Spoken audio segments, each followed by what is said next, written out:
Hello friends, welcome to study with Sunil. देखिए दोस्तों, आज का लेसन अपन शुरू करते हैं। पहला क्वेश्चन आपको दे रखा है, हिंदी भाषा का जन्म हुआ।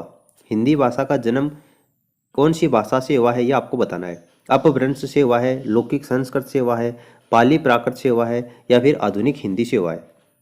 देखिए, हिंदी की जो आदि जननी है वो संस्कृत को माना जाता है। संस्कृत जो है वो पाली प्राकृत भाषा से होती हुई अपभ्रंश तक पहुंचती है। उसके बाद में अपभ्रंश अवहट से गुजरती हुई प्राचीन या प्रारंभिक हिंदी का रूप लेती है। और विशुद्ध रूप में हिंदी भाषा के इतिहास का जो आरंभ है वो आपका अपभ्रंश से ही माना जाता है। तो अपभ्रंश क्या हो जाएगा, इसका करेक्ट आंसर हो जाएगा। फिर अगला आपको दे रखा है, अंधा युग नाटक की जो रचना है वो किसके द्वारा की गई। अंधा युग नाटक की रचना किसके द्वारा की गई है, तो यह धर्मवीर भारती के द्वारा इसकी रचना की गई है, अंधा युग नाटक। अगला क्वेश्चन आपको दे रखा है, निम्नलिखित में से शुद्ध वर्तनी वाले शब्द का चयन कीजिए। यानी आपको 4 शब्द दे रखे हैं, इनमें से शुद्ध शब्द कौन सा है, शब्द शुद्धि की दृष्टि से वो आपको बताना है। और अगर कोई भी शब्द अशुद्ध है तो उसका शुद्ध रूप कैसे लिखा जाएगा वो भी मैं आपको बताऊंगा। देखिए, पहला शब्द आपको दे रखा है दिवाली। तो देखिए दिवाली, अब आप सोच रहे होंगे कि दीपावली होता है दिवाली नहीं होता। देखिए, दिवाली भी होता है, दिवाली भी शुद्ध है और दीपावली भी शुद्ध है। लेकिन दीपावली तो आपको यहाँ पर दे नहीं रखा है, दिवाली दे रखा है। तो दिवाली ये इस तरीके से नहीं लिखा जाता। अगर आप दिवाली शुद्ध तरीके से लिखते हो तो दिवाली आप इस तरीके से लिखोगे, दी बड़ी आएगी, वाह उसके बाद में ली भी यहाँ पर बड़ी आएगी, दी छोटी नहीं आएगी। तो इस तरीके से देखा जाए तो पहला जो शब्द है वो यहाँ पर अशुद्ध हो जाता है।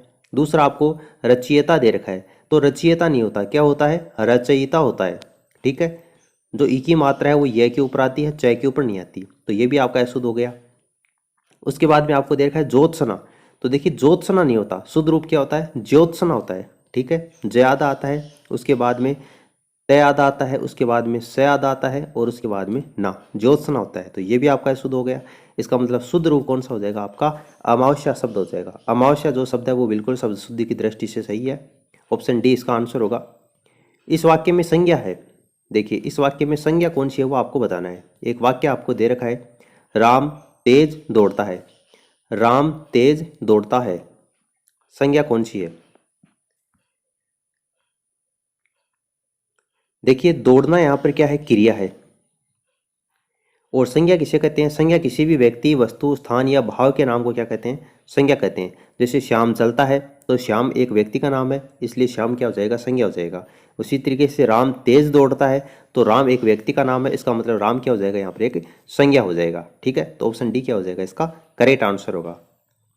गुलाम शब्द का भाववाचक रूप क्या है। गुलाम शब्द का भाववाचक रूप आपको बताना है। गुलामी, गुलामी, गुलामपन या गुलामगिरी।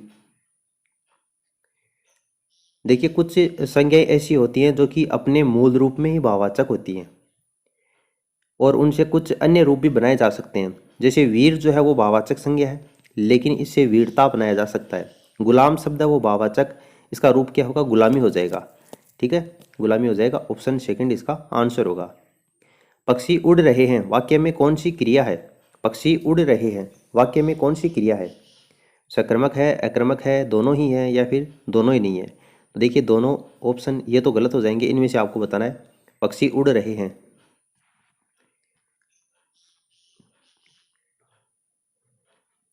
देखिए उड़ना जो क्रिया है वो क्या है, अक्रमक क्रिया है। और पक्षी उड़ रहे हैं वाक्य में क्रिया कौन सी हो जाएगी, आपकी अक्रमक क्रिया हो जाएगी। क्यों, क्योंकि पक्षी उड़ रहे हैं वाक्य में उड़ना जो क्रिया है उसका फल और कर्म दोनों कर्ता पक्षी में ही निहित है, कोई कर्म यहाँ पर नहीं है, इसलिए उड़ रहे हैं ये क्या हो जाएगी, आपकी अकर्मक क्रिया का उदाहरण है, ऑप्शन सेकंड इसका आंसर हो जाएगा। फिर देखिए, 8/8/2011 में पूछा हुआ क्वेश्चन है, मदन काली पतलून पहनकर खेलने आया, इसमें विशेषण क्या है। मदन काली पतलून पहनकर खेलने आया, इसमें विशेषण क्या है। देखिए, विशेषण होता क्या है, जो शब्द संज्ञा या सर्वनाम शब्द की विशेषता बताते हैं उसको अपन क्या कहते हैं, विशेषण कहते हैं। देखिए, यहाँ पर आपको दे रखा है, मदन काली पतलून पहनकर खेलने आया। यहाँ पर जो काली शब्द है वो क्या है, आपका विशेषण है, इसलिए काली ऑप्शन फर्स्ट में दे रखा है, ये इसका आंसर हो जाएगा। ये विशेषण क्यों है, क्योंकि ये पतलून के काली होने की विशेषता बता रहा है। और अपन ने अभी बात की थी कि जो संज्ञा या सर्वनाम शब्द की विशेषता बतलाता है उसको क्या कहते हैं, विशेषण कहते हैं। इसलिए पतलून की विशेषता बता रहा है कि कैसी है, काली है, इसलिए ऑप्शन फर्स्ट इसका आंसर हो जाएगा। वह निम्न में से किस प्रकार का सर्वनाम है, वह जो शब्द है वो किस प्रकार का सर्वनाम है, ये आपको बताना है। देखिए सर्वनाम क्या होता है, जिन शब्दों का प्रयोग संज्ञा के स्थान पर किया जाता है वो सर्वनाम होता है। और वह क्या है, एक वह जो शब्द है वो अन्य पुरुष सर्वनाम है, अन्य पुरुष सर्वनाम है। ऑप्शन सी इसका आंसर हो जाएगा। कुछ और भी अन्य पुरुषवाचक सर्वनाम होते हैं, जैसे वे, यह, वह, इनका, इन्हें, उसे, उन्होंने, इनसे, उनसे, ये सभी जो होते हैं वो अन्य पुरुषवाचक सर्वनाम होते हैं। ठीक है, ऑप्शन सी इसका आंसर हो जाएगा। फिर देखिए बुढ़ापा, बुढ़ापा शब्द में कौन सी संज्ञा है, बुढ़ापा शब्द में कौन सी संज्ञा है।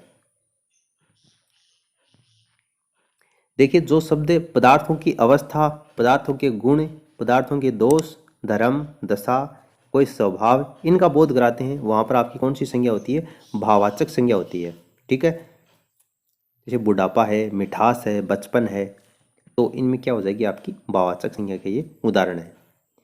बचपन शब्द में कौन सी संज्ञा है, बचपन शब्द में कौन सी संज्ञा है। तो अभी मैंने आपकी थी बुढ़ापा, मिठास, बचपन, ये सारी क्या होती हैं आपकी भाववाचक संज्ञा होती हैं। और बचपन शब्द में भी आपकी कौन सी हो जाएगी, भाववाचक संज्ञा का ये उदाहरण है। ठीक है, तो ऑप्शन सेकंड इसका आंसर होगा। फिर देखिए दिग्गज शब्द में कौन सी संधि है, दिग्गज जो शब्द है इसमें संधि बतानी है आपको, दिग्गज शब्द में कौन सी संधि है। दो वर्णों के मेल से परस्पर जो परिवर्तन होता है वहां पर संधि होती है। और दिग्गज जो शब्द है इसका संधि विच्छेद क्या होगा, पहले देखिए इसका संधि विच्छेद क्या होगा, दिक धन गज होगा। और यहाँ पर आपकी कौन सी संधि हो जाएगी, व्यंजन संधि का ये उदाहरण है। तो ऑप्शन सेकंड इसका आंसर हो जाएगा। बात देखिए दिनचर्या शब्द में कौन सा समास है, दिनचर्या शब्द में कौन सा समास है। देखिए तत्पुरुष है ये तो कन्फर्म है, लेकिन तत्पुरुष में भी कौन सा तत्पुरुष है ये आपको बताना है। समास का तात्पर्य होता है संक्षिप्तीकरण, और इसका शाब्दिक अर्थ होता है छोटा रूप, यानी कि दो या दो से अधिक जो शब्दों के मेल से नया और जो छोटा शब्द बनता है वहाँ पर क्या होता है, समास होता है। और दिनचर्या शब्द का अगर अपन समास विग्रह करेंगे तो हो जाएगा दिन की चर्या। क्या हो जाएगा इसका समास विग्रह, दिन की चर्या। और इसमें संबंध तत्पुरुष हो जाएगा। अब संबंध तत्पुरुष क्यों हुआ, क्योंकि संबंध कारक की विभक्ति होती है का, के, की, इनका यहाँ पर लोप हुआ है। का, के, की जो कारक विभक्ति है इसका लोप होकर दिनचर्या शब्द का निर्माण हुआ है। इसलिए इस जो समासिक पद है इसमें संबंध तत्पुरुष होगा। ठीक है, जिससे समास में दूसरा पद प्रधान होता है और पहले वाले खंड के विभक्ति चिन्हों का लोप कर दिया जाता है, वहां पर आपका तत्पुरुष समास होता है। जैसे राजकुमार एक शब्द है, इसमें राजा का कुमार, तो का वहां पर विभक्ति उसका लोप होता है और राजकुमार शब्द का निर्माण होता है। उसी तरीके से दिनचर्या जो शब्द है इसमें दिन की चर्या पर की विभक्ति का लोप हुआ है और दिनचर्या शब्द का निर्माण हुआ है। इसका मतलब संबंध तत्पुरुष समास का ये उदाहरण है। अगला शब्द देखो निर्भय, निर्भय का आपको संधि विच्छेद बताना है।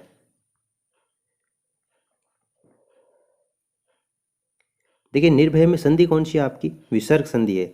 विसर्ग संधि का नियम होता है कि जहां पर विसर्ग के बाद में स्वर या फिर व्यंजन आता है तो विसर्ग का वहां पर लोप हो जाता है और विसर्ग के स्थान पर कोई नया वर्ण आ जाता है तो वहां पर विसर्ग संधि होती है। जैसे निर्भय है तो निर्भय का अगर आप संधि विच्छेद करेंगे तो निहि धन भय हो जाएगा और निर्भय शब्द का निर्माण होता है। तो ऑप्शन सी इसका आंसर होगा।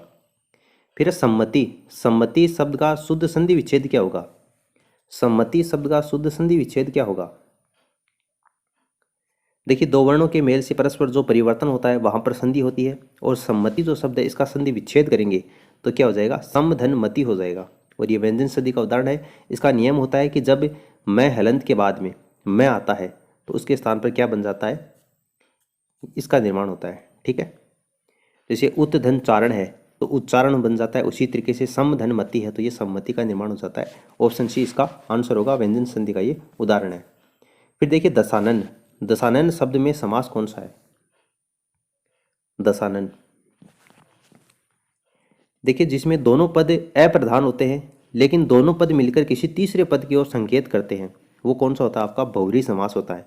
और दशानन में कौन सा हो जाएगा आपका, बहुव्रीहि समास हो जाएगा। तीसरे पद की ओर संकेत करने का मतलब क्या है, जैसे दशानन है तो 10 है आनंद जिसके, अर्थात किसके बारे में कह रहा है, रावण के बारे में यहाँ पर बात हो रही है, यानी कि तीसरे व्यक्तियों की ओर यहाँ पर संकेत हो रहा है। 10 है आनंद जिसके अर्थात रावण, तो यहाँ पर बहुव्रीहि समास का ये उदाहरण है। नीलकंठ शब्द में समास है, नीलकंठ शब्द में समास है। तो अभी अपन ने बात की थी दोनों पद जहाँ पर अप्रधान होते हैं और समस्त पद है उसके अर्थ में कोई तीसरा सांकेतिक अर्थ है वो प्रधान होता है, वहाँ पर बहुव्रीहि समास होता है, इसलिए बहुव्रीहि समास का उदाहरण हो जाएगा। अब बहुव्रीहि समास का उदाहरण क्यों हुआ? क्योंकि इसका समास विग्रह होता है। नीला है कंठ जिसका, और नीला कंठ किसका है? आशुतोष भगवान भोलेनाथ किसका? शिव का है। तो नीला है कंठ जिसका अर्थात शिव। तो यहाँ पर तीसरा अर्थ ग्रहण किया जा रहा है, इसका मतलब नीलकंठ में कौन सा समास हो जाएगा? बहुव्रीहि समास हो जाएगा। फिर देखिए गौशाला, गौशाला शब्द में समास है। गौशाला शब्द में समास कौन सा है? जिस समास का पूर्व पद प्रधान होता है और उत्तर पद गौण होता है, वहां पर आपका कौन सा समास होता है? तत्पुरुष समास होता है। जैसे गौशाला शब्द दे रखा है, तो गौशाला शब्द का अगर आप समास विग्रह करेंगे तो क्या हो जाएगा? गायों के लिए शाला, गायों के लिए शाला। ठीक है। जैसे एक शब्द आता है आपका तुलसीदास कृत, यानी कि तुलसीदास द्वारा कृत। कहने का मतलब जिस समास में पूर्व पद आपका प्रधान होता है और उत्तर पद क्या होता है? गौण होता है, वहां पर कौन सा समास हो जाता है? आपका तत्पुरुष समास हो जाता है। और गौशाला शब्द में तत्पुरुष समास का ये उदाहरण है। यहाँ पर के लिए कारक विभक्ति का प्रयोग हुआ है, संप्रदान तत्पुरुष। गायक शब्द में कौन सी संधि है? गायक शब्द में कौन सी संधि है? गुण संधि है, यण संधि है, दीर्घ संधि है, या फिर अयादि संधि है? गायक, देखिए गायक, इसमें अगर आप ध्यान से देखेंगे तो आय निकल रहा है, आय। गायक, ग में आ है और आगे यह दे रखा है। तो आय का निर्माण किस में होता है? ये आपको पता होना चाहिए। आय का निर्माण होता है अयादि संधि में, जहाँ पर ए या ऐ के बाद में, ओ या औ के बाद में कोई असमान स्वर आता है, तो ए के स्थान पर तो ऐ बन जाता है और ऐ के स्थान पर आय बन जाता है। ठीक है। ओ के स्थान पर औ बनता है और औ के स्थान पर आव बनता है। जैसे ये आपको दे रखा है गई धन अख, गई धन अख, तो यहाँ पर आपका गय हो जाएगा। ठीक है, गय हो जाएगा। उसके बाद में ऐ का जो निर्माण है वो किसके स्थान पर हुआ है? आय के स्थान पर हुआ है। ठीक है, और उसके बाद में कै हो जाएगा। तो ये गायक शब्द का निर्माण होता है और अयादि संधि का ये उदाहरण है। ऑप्शन डी इसका आंसर होगा। फिर देखिए अजात शत्रु में कौन सा समास है? अजात शत्रु, इसमें कौन सा समास है? अजात शत्रु का मतलब होता है जिसका कोई शत्रु न हो, जिसका कोई शत्रु न हो। वह कोई विशेष व्यक्ति है जिसके बारे में बात हो रही है, कोई विशेष व्यक्ति, यानी कि कोई तीसरे अर्थ का यहाँ पर बोध हो रहा है, तो यहाँ पर बहुव्रीहि समास होगा। यहाँ पर कर्मधारय समास मत कर देना। अजात शत्रु का मतलब होता है जिसका कोई शत्रु न हो, वह कोई विशेष व्यक्ति के बारे में बात हो रही है, तो बहुव्रीहि समास का ये उदाहरण है और ऑप्शन डी इसका आंसर हो जाएगा। और आज का लास्ट क्वेश्चन आपको दे रखा है, पवित्र शब्द में कौन सी संधि है? पवित्र शब्द में कौन सी संधि है? पवित्र शब्द में देखिए इसका आप संधि विच्छेद करेंगे तो बनेगा ओ धन इत्र। और अभी अपन ने बात की थी ऐ आय औ आव, ए ऐ ओ औ, तो ओ का निर्माण हो रहा है, इसका मतलब औ।